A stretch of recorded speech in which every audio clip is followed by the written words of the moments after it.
우리 함께 인사 나누십시다. 하나님 당신을 사랑하십니다. 네. 로마에서 바울의 신앙에 대한 말씀을 함께 나누고 싶습니다. 우리 속담에 이런 속담이 있습니다. 호랑이는 죽어서 가족을 남기고 사람은 죽어서 이름을 남긴다. 이 땅에 한번 태어났으면 그래도 이름이라도 남겨놓고 가야지. 위대한 이름을 우리가 다 기억을 할 것입니다. 이순신, 김구, 유관순 등등. 그러나 그런 사람이 아닐지라도 이 땅에 또 다른 이름을 남기고 살아가고 있는 사람들이 많이 있습니다. 바로 성도들이죠. 하나님의 백성이라 부름받은 성도들의 삶을 하나님은 이 땅에 기억할 만한 이름으로 남겨두십니다. 시편 116편 15절 말씀입니다. 그의 경건한 자들의 죽음은 여호와께서 보시기에 귀중한 것이로다. 그의 경건한 자들의 죽음 누굴까요? 이걸 현대어 성경을 보면 이렇게 표현되어 있습니다. 여호와께서는 성도의 죽음을 소중하게 보신다. 경건한 자는, 하나님의 경건한 자는 누군가 성도입니다. 그 죽음을 하나님이 귀하게 보신다라는 거예요. 이 세상의 성도의 삶을 누군가가 귀하게 여기지도 아니하고 높여주지도 않는다 할지라도 하나님만은 성도의 삶을 너무나 귀하게 여기신다. 그리고 하나님이 다 기억하신다라는 것이죠. 하나님의 백성의 삶을 하나님은 기억하고 계십니다. 그래서 우리가 이 땅에 살아가는 동안 관심 쏟아야 될 부분이 어디인가? 성도의 삶입니다. 신자로서 부름받은 성도의 삶을 어떻게 살아가야 되는가? 우리가 종종 이런 이야기들을 합니다. 이제 나이 들었으니 나는 이제 할 것도 없고 이제 그냥 갈 날만 남겨놓은 거지 라고 이야기하는 분들도 있습니다. 물론 우리의 몸이 나이를 들게 되면 젊을 때와 다르겠죠. 젊을 때는 원하는 대로 무엇이든지 막힘없이 할 수 있는 힘이 있습니다. 그래서 그냥 막힘없이 도전해 봅니다. 그러나 나이가 들었다라는 것은 젊을 때와 같이 이런 힘이 있다는 얘기가 아닙니다. 그러나 그런 힘은 좀 부족하다 할지라도 나이 들매 축복은 바로 지혜로움입니다. 삶을 살아서 삶 속에서 체득되어진 그런 모든 지혜들이 나이 들매 있습니다. 그래서 쉽게 젊은 사람들처럼 그냥 어떤 것에 이렇게 그냥 올인하다가 그냥 안 되면 그냥 끝났구나 이런 게 아닙니다. 삶의 지혜가 있기 때문에 분별할 수 있는 그런 지혜가 나이 들매는 있습니다. 우리가 봄이 되면 모든 만물들이 파릇파릇 새싹을 내고 돋아나지요. 그 녹색으로 온 천지가 달라지는 모습을 보면 얼마나 아름답습니까? 좀 지나면 꽃이 핍니다. 그 꽃들을 보면 또 아름답습니다. 그러나 나무나 이런 식물들의 아름다움은 그것으로 끝나는 것이 아닙니다. 그래서 과정일 뿐이죠. 정말로 아름다운 것은 열매 맺음입니다. 그 잎을 내고 꽃을 피우는 이유가 열매를 위함인 거죠. 아름다운 열매를 맺혀지는 것이 바로 그 나무의 아름다움인 거죠. 인생도 마찬가지 아닐까요? 나이 들어서 젊을 때와 다르게 힘은 발휘할 수 없다 할지라도 그 삶에 아름다운 열매가 있습니다. 그것은 바로 삶의 지혜로움이죠. 신앙의 연조도 마찬가지 아닙니까? 우리가 신앙생활을 오랫도록 해왔습니다. 그 해온 아름다움은 무엇인가? 그 신앙이 나이 들어 노년에도 여전히 빛을 발하고 있다라는 거죠. 어떤 빛? 하나님을 향한 흔들림 없는 신앙의 삶을 살아가고 있는 그 삶의 빛을 발하고 있는 것입니다. 오늘 본문은 바로 이런 삶을 살고 있는 바울의 모습을 우리 가운데 보여줍니다. 바울의 노년의 신앙이 어떠했는가? 오늘 우리는 28장 말씀을 통하여 다시 한번 상고해 볼 수가 있습니다. 오늘 16절을 보면 우리가 로마에 들어가니 한 로마에 들어간 바울에게는 자기를 지키는 한 군인과 함께 따로 있게 허락하더라. 지금 바울이 어디에 있는가 하면 로마에 도착했습니다. 바울이 로마에 도착하기 위하여 얼마나 애를 썼습니까? 여러분 아시는 바와 같이 바다에서 죽을 고비를 넘겨야 했습니다. 섬에 도착해서 독사가 물려서 또 죽을 고비를 또 넘겨야 했죠. 그런 우여곡절을 지나서 죽음의 순간들을 넘어서 로마에 왔습니다. 로마에 오게 될 때는 하나님께서 내가 바울아 두려워하지 말아라, 내가 로마에서도 이 복음을 전하여야 하리라 하는 그 말씀을 붙잡고 로마까지 왔습니다. 그래서 바울은 예루살렘에서 재판받기를 원하지 아니하고 로마 가이사 앞에 내가 상소합니다 하고 로마까지 왔습니다. 그러면 모든 사람들이 생각하기를 이 바울을 통하여 로마가 이제 들썩거릴 것이다 라고 여기지 않겠습니까? 바울을 통하여 로마가 우리말로 뒤집어지게 될 것이다 이렇게 여기지 않았겠습니까? 바울이 로마 가이사 황제 앞에 서서 왕이여 당신은 이 세상의 왕이지만 또 다른 왕이 있습니다. 그 하나님께서 이 모든 것을 주관하고 계시니 당신도 하나님을 믿으십시오 하고 외치는 그 능력의 외침들을 우리가 기대하고 있었던 것 아닙니까? 로마에 도착했으니 아마 바울도 혹시 이러지 않았을까? 그러나 이 말씀을 읽는 모든 독자들이 야, 바울을 통하여 로마에서 놀라운 역사가 나타나게 될 것이다. 그 바울이 외치는 그 소리를 듣고 사람들이 엎드리게 될 것이고 복음을 믿게 될 것이다 라고 여기지 않았겠습니까? 그런데 오늘 보십시오. 16절 말씀을 제가 읽었는데 다시 한번 보겠습니다. 우리가 로마에 들어가니 바울에게는 자기를 지키는 한 군인과 함께 따로 있게 허락하더라. 바울의 모습은 뭐냐면 여전히 죄인이었습니다. 죄수죠, 죄수. 옥에 갇혀있는 죄수. 그러나 좀 낫다고 볼 수 있는 것은 무엇인가 하면 군인과 함께 따로 있게 허락되었더라라는 것 외에는 다른 것이 없습니다.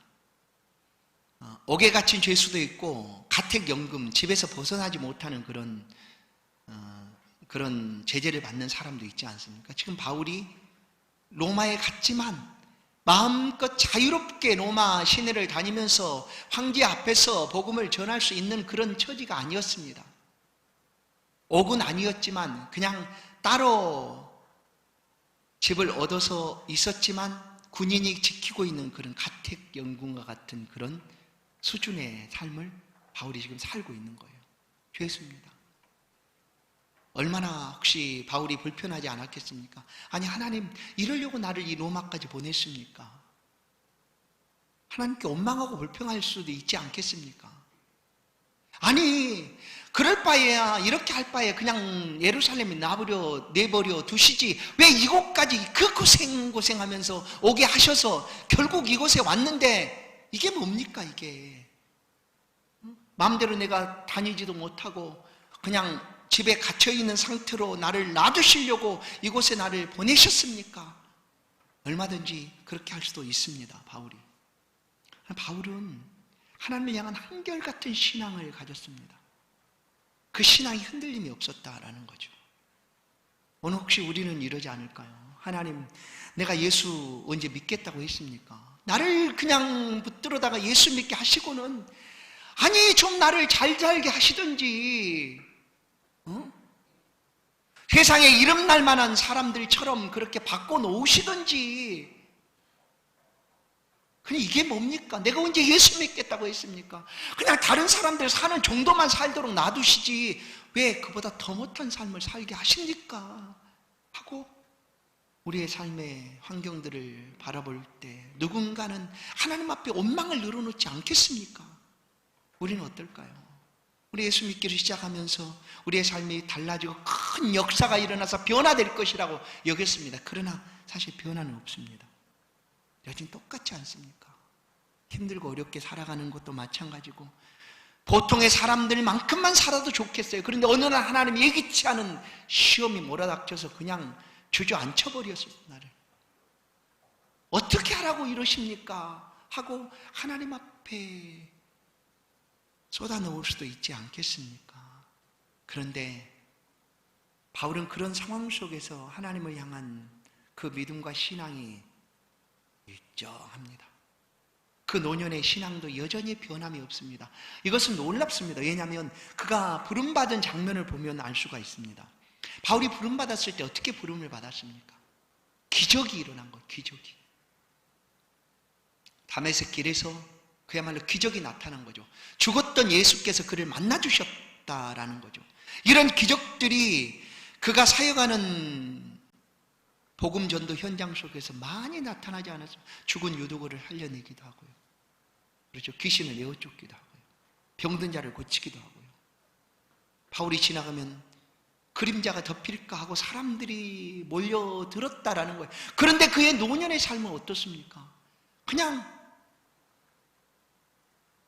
집에 가택연금 상태로 놓여있고 그냥 마음대로 자유롭게 활동하지도 할 수도 없는 그런 상황에 놓여있어요. 그런데도 변함없이 하나님을 향한 그의 신앙은 올곧게 나아가고 있다라는 거예요. 그는 기회가 주어지는 대로 만나는 사람마다 할 수만 있다면 그 안에 있는 예수 그리스도를 전하는 것이 그의 신앙이었습니다.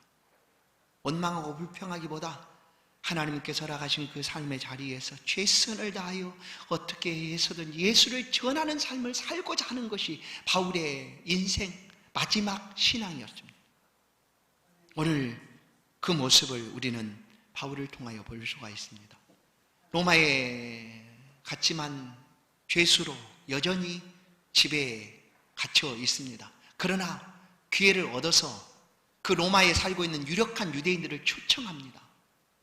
근데 만약에 군인들이 안 된다, 못 오게 했다 하면 할 수가 없었겠지만 초청하니까 그 유대인들이 다 왔어요. 바울 앞에. 바울이 살고 있는 집으로 왔어요. 그러나 막지 않았으니까 이런 이야기들을 할 수가 있었겠죠. 그런데 이 로마에 살고 있는 유력한 유대인들은 바울에 대해서 선입견이나 이런 편견이 전혀 없었다라는 거예요. 왜냐하면 바울에 대한 이야기도 물론 들었겠지만 이들도 바울이 어떤 사람인가를 알고 있었습니다. 그 당시에 그들이 믿는 유대교를 가장 높일 수 있는 그런 젊은 사람, 가말리엘의 문화생이었고 바리새인 중에 바리새인이었고 그냥 모든 것을 다 갖춘 아주 젊은 사람, 그가 바로 바울이다라는 사실을 그들이 알았을 것입니다. 그러나 이 바울에 대해서 나쁜 이야기를 듣지는 않았다라고 그들은 얘기합니다. 초대할 때 21절을 보시면 그들이 이르되 우리가 유대에서 내게 대한 편지도 받은 일이 없고 또 형제 중 너가 와서 내게 대하여 좋지 못한 것을 전하든지 이야기한 일도 없느니라. 없다. 아무런 편견이 없다는 거예요. 그리고 22절을 보면 이에 우리가 너의 사상이 어떠한가 듣고자 하니 이 파에 대하여는 어디서든지 반대를 받는 줄을 알기 때문이라 하더라. 그러니까 바울이 전하고 있는 그 말씀을 듣기 위하여 그 자리에 모였습니다. 그런데 그것이 뭔가 이 파라고 얘기하죠. 파. 당시 기독교는 환영받지 않았어요. 당시에 어디에서든지 이 기독교가 환영받고 있는 복음이 아니었다라는 거예요. 오늘 이 파에 대해서는 어디서든지 반대를 받는 줄을 알기 때문이라. 로마에서도 마찬가지였죠. 유대인들에게 뿐만 아니라 이방 사람들에게도 이 기독교 복음은 그렇게 환영받지 않았다라는 것을 이 말씀을 통하여 알 수가 있습니다. 그러나 바울은 할 수 있는 대로, 기회 얻는 대로 그들에게 전하기를 원했습니다. 20절을 보면 이스라엘의 소망이라고 표현을 합니다. 23절 바울이 아침부터 저녁까지 강론하여 하나님의 나라를 증언하고 모세의 율법과 선지자의 말을 가지고 예수에 대하여 권하더라. 여러분, 이것이 바울의 마지막 신앙이었습니다. 노년을 살아가고 있는 바울의 삶이었습니다. 이스라엘의 소망이라고 일컬어지는 메시아를 기다리지 않느냐? 바로 그 메시아가 누구인가? 구약 율법 모세와 또 율법과 선지자의 글을 통하여 예수를 전하더라, 권하더라. 이것이 바울의 신앙이었습니다.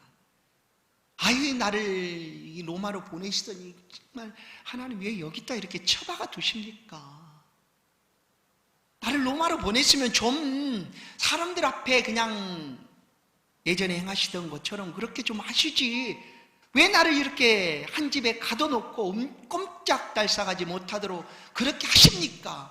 하고 그냥 신세를 한탄한 것이 아닙니다. 하나님 너무하십니다. 원망한 것이 아닙니다.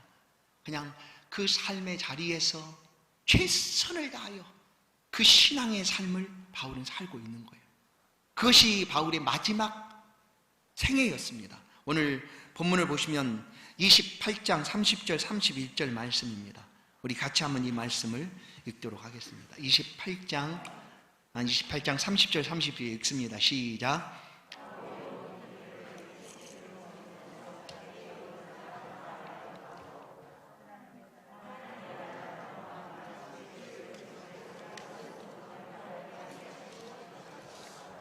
아멘.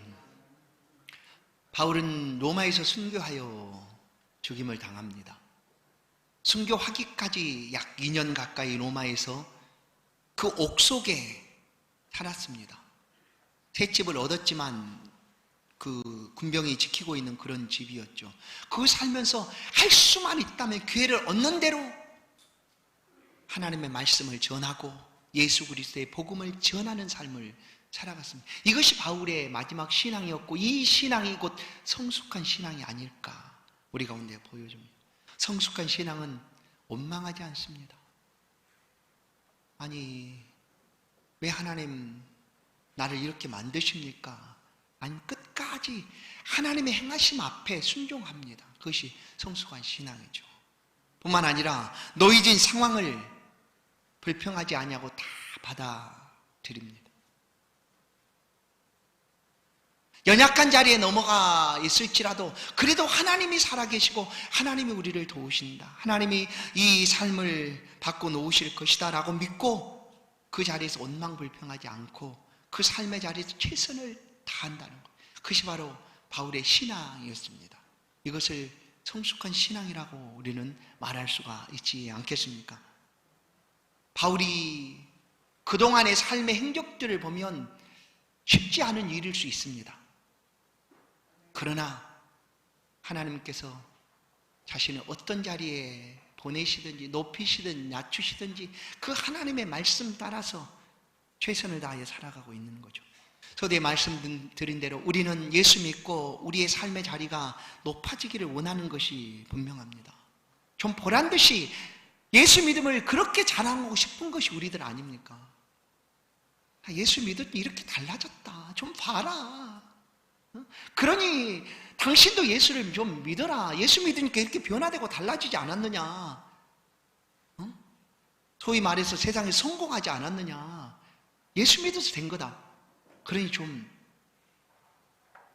당신도 예수를 믿어라 하고 말하고 싶은데 어디 그렇습니까? 우리의 삶이 모두 다 그렇습니까? 안 그렇지 않습니까? 예수를 믿어도 여전히 똑같습니다. 예수 믿는 자녀도 시험에 떨어지는 거 마찬가지고요. 직장을 잘 찾지 못하는 것도 마찬가지고요. 어려움을 겪는 거 마찬가지입니다. 똑같습니다. 그런데 그것이 우리가 살고 있는 신앙이다라는 거예요. 우리가 믿고 살아가는 삶이다라는 거예요. 이것이 바울이 지금 그 삶을 마지막 순간까지 하나님 앞에 살아가고 있는 것입니다. 신앙의 연조가 깊어지고 오래되면 축복이라고 할 수 있는 것들이 있습니다. 그것이 뭘까요? 그것은 하나님 앞에서 분별의 지혜를 갖는 것입니다. 젊을 때처럼 아까 말씀드린 대로 그냥 확 힘이 나가지고 그냥 막 이렇게 모든 일에 그냥 나서는 것이 아니라, 그러지 못할지라도 되어지는 모든 일들에 있어서 분별의 지혜를 가지고 지혜롭게 행할 수 있다는 것이 신앙의 연조의 축복이죠. 나이 들매 축복도 말씀드린 대로 지혜입니다. 그런데 나이가 들어가면 늘어나는 것들이 있다고 얘기합니다. 주름살이 늘어가죠. 그런데 주름살이 늘어가는 것도 이거 사실 축복입니다. 성경의 면류관, 인생의 면류관이라고 하는 흰머리와 함께 주름살이 늘어가는 것은 그 삶의 면류관 훈장과도 같은 거죠. 그런데 이것만 늘어가면 좋겠는데 또 늘어가는 것이 있어요. 그게 뭐냐면 고집이 늘어가고 떼쓰미 늘어간다고 얘기해요. 감당할 재간이 없다고 얘기해요. 고집을 감당할 수가 없다. 근데 힘이 빠졌는데도 이 고집은 어떻게 그렇게 늘어가는지 알 수가 없어요. 그래서 세상 사람들이 말하는 것처럼 이런 표현들을 사용해서 얘기할 때도 있습니다. 야, 자녀한테 절대로 돈 줘서는 안 된다. 나이 들면 들수록 돈을 꽉 잡고 있어야 돼. 돈이 우리를 지켜주는 거야. 그래서 한번 보러 오면 용돈 한 5만 원, 10만 원씩 주고 안 오면 주지 말고 끝까지 돈을 붙잡고 있어야 돼. 이렇게 마지막 시간들을 살아가려고 하는 사람이 있다는 거예요. 그러나 우리가 살아가는 신앙은 이런 삶이 아닙니다. 오늘 바울의 모습을 통해서 보는 바와 같이 예수 믿는 신자로서의 삶을 살아가고 있는 거예요. 살아가고 있는 거예요. 우리의 삶의 자리가 어떻게 힘들고 어려울지라도 여전히 우리가 붙들고 의지해야 될 분은 하나님이시다라는 사실을 우리는 잊지 말아야 합니다. 오늘 사도행전이 이렇게 맞춰집니다. 좀 뭔가 좀 어설픈 표현이 아닙니까? 왜 그럴까요? 바울의 마지막을 기록하고 그냥 사도행전이 그냥 끝나요, 이렇게. 왜 그럴까요? 사도행전은 끝난 것이 아니기 때문입니다. 오늘 이렇게 삶을 살아가야 되는 성도들의 삶의 자리가 계속 이어지고 있기 때문에 사도행전이 이렇게 맞춰집니다. 사도행전의 역사는 오늘 우리의 삶의 자리에서 신앙의 역사로 계속해서 기록되어지고 있는 거죠. 제가 이 사도행전을 처음으로 이렇게 주일마다 보게 된 것은 우리 교회가 새롭게 교회를 건축하고 이제 이 지역사회에 주신 하나님의 뜻을 소명을 이루고자 이렇게 사도행전에 소개되었던 사람들의 모습처럼 성도들처럼 우리가 이렇게 신앙생활을 좀 했으면 좋겠다는 바람으로 이 말씀을 봤어요. 그런데 시작함과 동시에 코로나19가 닥쳐와서 그동안 현장에서 전하던 전도를 전혀 하지를 못했어요. 그래서 고민을 많이 했어요. 어떻게 할까? 중간에 멈출까? 그러다가 나중에 다시 한번 이것을 시작할까? 이렇게 고민도 많이 했어요. 그러나 끝까지 이 사도행전을 보게 된 것은 사도행전에 기록되고 있는 수많은 사람들의 역사는 그들의 역사로 끝나지 아니하고 오늘 이 말씀을 듣고 있는 성도들의 역사로 이어지어 가기 때문에 이 말씀을 계속 볼 수가 있었습니다.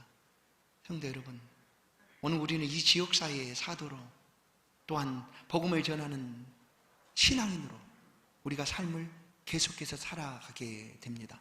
그 삶은 기록은 여기 안 되고 있지만 개인적인 신앙의 역사들은 하나님께서 낱낱이 기록하실 것입니다. 그리고 그 삶들을 통하여 누군가는 하나님의 은혜를 입고 하나님 나라를 소망하게 될 것입니다. 그것이 바로 우리의 삶의 자리에서 일어나는 놀라운 역사들입니다. 사도행전은 비록 여기서 끝나지만 오늘 우리는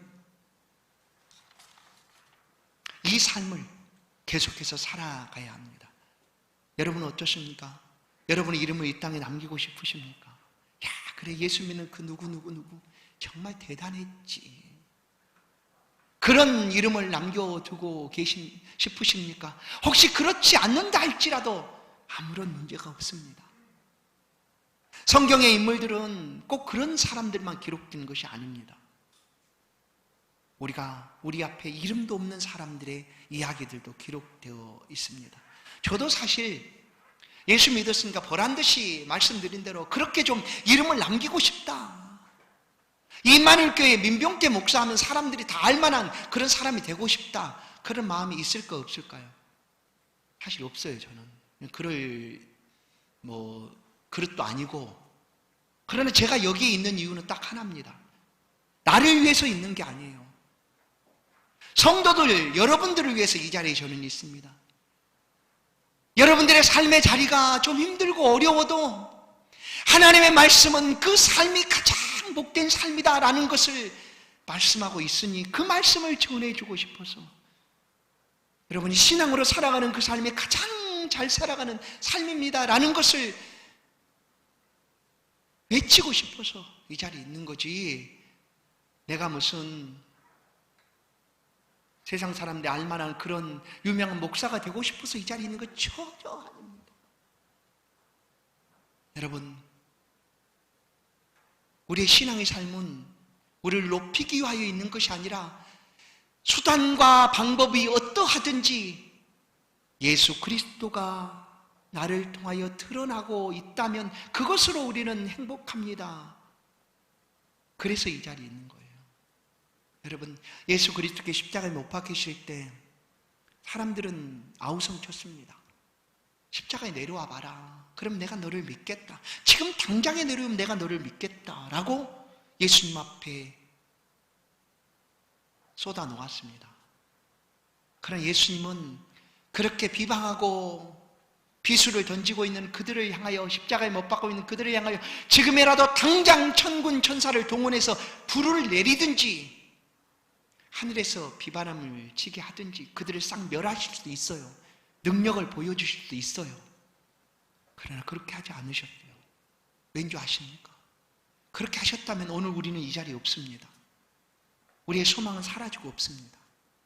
예수님은 그런 순간에도 낮아지시고 죽기까지 자기를 낮추심으로 하나님 말씀에 순종하셔서 우리를 구원의 자리에 세워놓으신 겁니다.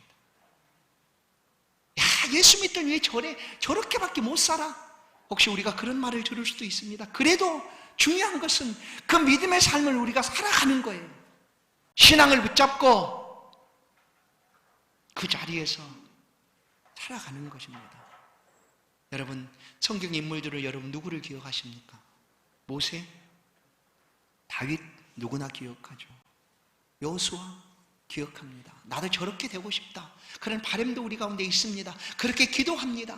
솔로몬처럼 에스더처럼 우리 자녀가 지혜롭게 자라기를 소망하고 기도합니다. 그러나 성경에 그런 위대한 인물만이 있는 것이 아닙니다. 이름 없는 신앙인도 많이 있습니다. 그러니까 대표적인 두 사람만 살펴보고 말씀을 맺겠습니다. 신약에 한 사람이 있습니다. 여러분들 들으시면 아마 놀랄 사람이죠. 누가복음 16장 20절 21절 말씀입니다. 우리 이 말씀을 같이 한번 합독하겠습니다. 같이 읽습니다. 시작. 그런데 나사로라 이름 한 거지가 헌데 투성이로 그의 대문 앞에 버려진 채 그 부자의 상에서 떨어지는 것으로 배불리려 하며 심지어 개들이 와서 그 헌데를 핥으라. 아멘. 나사로입니다. 근데 나사로는 그가 누구인가를 성경은 밝혀줍니다. 거지였습니다. 거지. 얼마나 많은 사람이 손가락질했겠어요. 특별히 예수 믿는 거지니 더 손가락질 하지 않았겠어요. 야, 예수 믿더니 너 꼬라지가 그게 뭐냐. 아, 예수 믿는 결과가 그 정도밖에 안 되냐. 아, 왜 거지로 살아 예수 믿고. 왜? 아, 예수 믿고 네가 그렇게 사니까 다른 사람이 예수 안 믿는 거지. 이런 얘기 수없이 들었을지도 모릅니다. 그런 성도 여러분 들어보십시오. 우리의 삶에 내가 원하는 대로 사라집니까? 내가 원치 않냐는 어려움이 우리 가운데 닥치는 일은 없습니까? 있지 않습니까? 어느 날 갑자기 불어닥친 환난으로 나의 삶이 완전히 무너질 수도 있습니다. 내가 예수 믿었는데. 그럼 어떻게 해야 될까요? 야, 참, 예수 믿더니 너 그렇게 사냐? 야, 이게, 예수 믿더니 왜 예수 믿는 너의 하나님은 너를 그렇게 만드냐? 그냥 떠나라! 라고 말하지 않겠어요? 성경에 있는 욥의 아내처럼. 그런 사람이 있었어요. 욥이요, 욥. 욥은 하루아침에 모든 것이 다 끝나버렸어요. 자녀도 재물도 그의 몸도 완전히 다 끝난 거죠. 그러면 이런 상황에서 예수를 믿겠다고 하겠느냐라고 사람들은 얘기합니다. 차라리 안 믿는 것이 더 사람다워 보인다. 너 그렇게 믿어갖고 다른 사람한테 무슨 영광을 주겠느냐, 무슨 덕을 끼치겠느냐, 은혜를 끼치겠느냐. 차라리 예수 안 믿겠다고 해라. 그러나 욥은 주신 분도 하나님이시오, 취하신 분도 하나님이시니 오직 하나님이 영광 받으실 것이다 하고 하나님을 높입니다. 미쳤다고 그랬죠. 누가? 함께 살아왔던 그 아내도 그렇게 미쳤다고 하니 세상 사람 뭐라고 하겠습니까? 정신 나간 미친 노망이 난 사람이라고 얘기하겠죠. 그러나 욥은 그 삶을 그런 소리를 다 들으면서 살았어요. 그것이 하나님 앞에 영광이 아니었습니까? 욥의 결말을 보시면 이 거지 나사로 보십시오. 참 예수 믿더니 거지냐? 아유, 예수 믿는다고 제발 말하지 말아라. 창피하다, 창피해. 이랬는데도 그는 뭐였습니까? 예수 믿는 삶을 살았어요. 자기가 원해서 거지가 됐든지 아니면 원치 아니하게 욥처럼 그런 상황이 됐든지 우리는 알 수가 없어요. 그러나 중요한 것은 어떤 상황에 처해 있었든지 예수를 믿는 삶을 살고 있었다는 거예요. 보십시오. 그 삶을 하나님이 얼마나 귀하게 보셨는가. 그가 이 세상을 떠날 때 천사들이 와서 그 영을 받들어 하나님 품으로 데리고 들어갔다라고 얘기해요. 이 삶이 우리가 살아가야 될 신앙의 삶입니다. 구약의 한 사람을 또 보겠습니다. 열왕기하 5장 1절부터 3절 말씀, 이 말씀을 같이 한번 읽겠습니다. 같이 읽습니다. 시작. 아람왕의 군대 장관 나아만은 그의 주인 앞에서 크고 존귀한 자니 이는 여호와께서 전에 그에게 아람을 구원하게 하셨습니다. 그는 큰 용사이나 나병 환자더라. 전에 아람 사람의 떼를 지어 나가서 이스라엘 땅에서 어린 소녀 하나를 사로잡으며 그가 나아만의 아내에게 수종들더니 그의 여주인에게 이르되 우리 주인이 사마리아에 계신 선지자 앞에 계셨으면 좋겠나이다. 그가 그 나병을 고치리이다 하는지라. 아멘. 여러분 누가 보이십니까? 나아만이 보이겠죠. 아람에서는 이수인진 장군 같은 그런 사람이 나아만이었습니다. 나아만 장군. 근데 그가 나병이 걸렸습니다. 그래서 이스라엘 왕에게 이 나병을 고쳐주시 하고 나아만을 보내게 됩니다. 그렇게 우여곡절을 겪고 결국 나아만은 요단강에서 깨끗이 씻고 엘리사에 의해서 병을 고침을 받습니다. 놀라운 일이죠. 그래 그가 그 아람 이방 땅이죠. 아람으로 갈 때 엘리사 앞에서 이 땅의 흙을 가지고 갑니다. 담아갑니다. 그리고 고백합니다. 내가 하나님을 믿겠습니다. 하나님을 섬기겠습니다. 그는 한 가지만 좀 이해해 주십시오. 내가 장군이니까 아람이 섬기는 그 신 앞에 나아갈 때 어쩔 수 없이 내가 숙이게 될 때 그거는 이해를 한번 해 주십시오 하고 아람으로 갑니다. 그리고 아람에서 예수 믿는 장군이 된 거죠. 근데 그 시작이 어떻게 되는지 아십니까? 바로 오늘 이 말씀입니다. 오늘 2절 말씀을 보시면 전에 아람 사람이 떼를 지어 나가서 이스라엘 땅에서 어린 소녀 하나를 사로잡으며 어린 소녀 하나를 사로잡으며 이 소녀를 한번 보십시오. 어떨까요? 어느 날 갑자기 아람 사람들이 쳐들어와서 자기 엄마 아빠는 다 죽이고 자기는 사로잡아 그 나라로 데려갔어요. 그리고 그 집에 종을 삼았어요. 한마디로 원수 아닙니까? 원수. 두고 보자. 내가 기회만 봤다가 이 원수를 내가 그냥 처단하고 나도 죽으리라. 이런 원수 같은 이야기들 많이 있지 않습니까?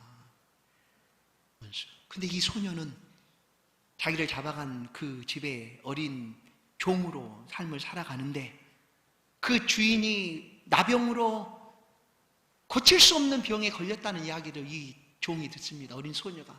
그래서 불쌍히 여기는 마음으로 그 주인 아주머니한테 얘기하는 거예요. 우리 주인도 이스라엘에 있는 그 선지자 앞에 있었으면 좋겠습니다. 왜 그랬을까요? 이스라엘에 있을 때 엘리사가 행한 일들을 들었던지 직접 보기도 했지 않았겠습니까? 엘리사 선지자의 이야기를. 그래 그 말 한마디 한 거예요. 한마디. 이 어린 여종이 무슨 영향을 미치겠습니까? 그냥 종으로 평생 살아가야 되는 신분이었는데 그 삶에서도 그가 들었던 그리고 병든 그 주인이 불쌍히 여겨져서 그렇게 한마디 한 것뿐이요. 그래서 어떻게 됐습니까? 결국 그 장군이 병에서 고침을 받을 뿐만 아니라 그 나라에 하나님의 영광이 심어지게 된 것 아닙니까? 어떻게 시작됐다? 어린 여자아이, 어린 소녀 하나입니다. 어린 소녀 하나. 성도 여러분, 오늘 많은 사람이 이런 삶을 삽니다. 나사로처럼, 거짓 나사로처럼, 아니 이름 없이 이 소녀와 같이 삶을 살아갑니다. 그러나 하나님은 기억하십니다. 우리의 삶이 이와 같은 삶이 아니겠습니까? 하나님은 기억하십니다.